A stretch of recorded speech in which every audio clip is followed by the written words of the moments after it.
여러분 안녕하십니까? 포항 MBC 뉴스입니다. 정부와 경상북도가 태풍 미탁 피해 합동조사를 실시한 결과 21개 시군에서 1,113억 원의 피해가 발생했다고 최종 집계했습니다. 울진이 540억 원, 영덕 298억 원, 경주 95억 원으로 복구 예산은 6,144억 원으로 예상되며 중앙재난안전대책본부가 다음 달 초 사업비 규모를 최종 확정합니다. 복구 사업은 울진과 영덕에 7개의 배수 펌프장을 신규 증설하고 하천 15개와 교량 1개를 복구할 계획입니다. 전기차와 드론 등에 들어가는 배터리의 용량과 출력 등을 결정하는 핵심 소재인 양극재를 생산하는 공장이 포항에서 새로 문을 열었습니다. 에코프로비엠은 영일만 일반산업단지에 1,800억 원을 투자해 포항 제1공장을 짓고 근로자 260명을 신규 고용해 연간 2만 6천 톤 규모의 양극재를 생산할 계획입니다. 에코프로비엠은 양극재 NCA 분야에서 세계 2위의 시장 점유율을 확보하고 있으며 다음 달 포항에 제2공장을 착공할 예정입니다. 포항시는 포항철강공단 내 기관과 단체, 업체 등을 대상으로 환경 개선 사업을 위한 협약을 체결했습니다. 대기오염 물질 배출량의 획기적인 감축과 대기오염 저감시설 운영으로 미세먼지와 악취 배출 최소화 등 사업장의 자발적인 참여를 유도하기 위해 상호 협력하기로 했습니다. 시는 올해 16억 원과 내년 44억 원을 투입해 소규모 사업장의 방지시설 설치를 지원하는 등 대기질 개선을 위한 행정적, 재정적 지원에 나설 방침입니다. 포항시 우현동에서 추진 중인 민간임대주택 사업에 대해 경북도 도시계획위원회가 재심의 결정을 내렸습니다. 위원회는 포항 지역의 미분양률 등 주변 주택시장을 심도 있게 검토한 결과 임대주택 수요에 대한 명확한 근거가 부족하다고 판단해 재심의를 결정했다고 밝혔습니다. 이 사업은 민간임대주택에 관한 특별법에 따라 포항시 우현동의 자연녹지에 임대주택 960여 세대를 짓는 것으로 시민단체와 인근 주민들은 자연녹지가 훼손될 수 있다는 이유를 들어 사업 추진에 반대하고 있습니다.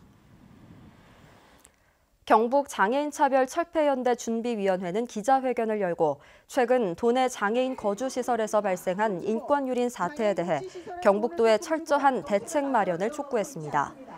이들은 올해 들어서만 경주와 영덕의 장애인 거주시설에서 입소자 정신병원 강제 입원과 보조금 횡령 등 부당행위가 연이어 발생했지만 경북도가 해당 법인에 대한 행정조치를 하지 않았다고 지적했습니다.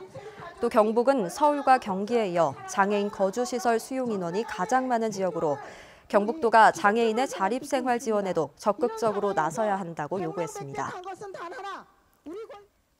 내년 4월 15일로 예정된 21대 국회의원 선거의 경북 지역 선거구 획정을 위한 주민 의견 청취가 오는 25일 경북도청에서 진행됩니다. 국회의원 선거구 획정위원회는 경북의 지리, 생활문화권 등 합리적 선거구 획정에 필요한 주민 의견을 청취할 예정입니다. 원내 정당과 지역 시민단체가 추천한 진술인 6명이 발언자로 나서고 현장 상황에 따라 일반 방청인에게도 발언 기회가 주어집니다. 겨울철 미세먼지를 줄이기 위해 오는 25일 안동시의 안동버스터미널 단속을 시작으로 다음 달 15일까지 전국 지자체가 경유차 배출가스 특별 단속에 나섭니다. 단속에서 배출 허용 기준을 초과한 차량은 15일 안으로 차량을 정비해야 하고 미이행 시 운행 정지 명령이 내려집니다. 배출가스 점검에 응하지 않거나 방해하는 운전자에게는 200만 원 이하의 과태료가 부과됩니다. 포항해양경찰서는 가을 행락철을 맞아 낚시와 레저 이용객 급증에 따른 안전사고 예방을 위해 오는 27일부터 다음 달 15일까지 음주운항과 구명조끼 미착용 등을 집중 단속합니다. 특히 음주운항과 무면허 운항 등 수상 레저 안전과 직결된 중대 위반 사항은 엄중 단속할 방침입니다. 포스텍 융합생명공학부 이승우 교수팀은 장내 미생물이 어떻게 몸 전체로 신호를 보내는지 밝혀내 연구 논문이 미국 혈액학회 학술지인 블러드에 실렸습니다. 연구팀은 장내 박테리아 유전자를 포함한 미생물 신호가 혈류를 이동해 인식되고 골수 조절 작용이 일어나는 구조를 밝혀냈습니다. 이를 통해 장내 미생물 신호를 이용한 면역 반응 조절과 암 등의 질병 치료에 응용이 가능할 것이라고 밝혔습니다. 이상으로 포항 MBC 뉴스를 마칩니다. 여러분 고맙습니다.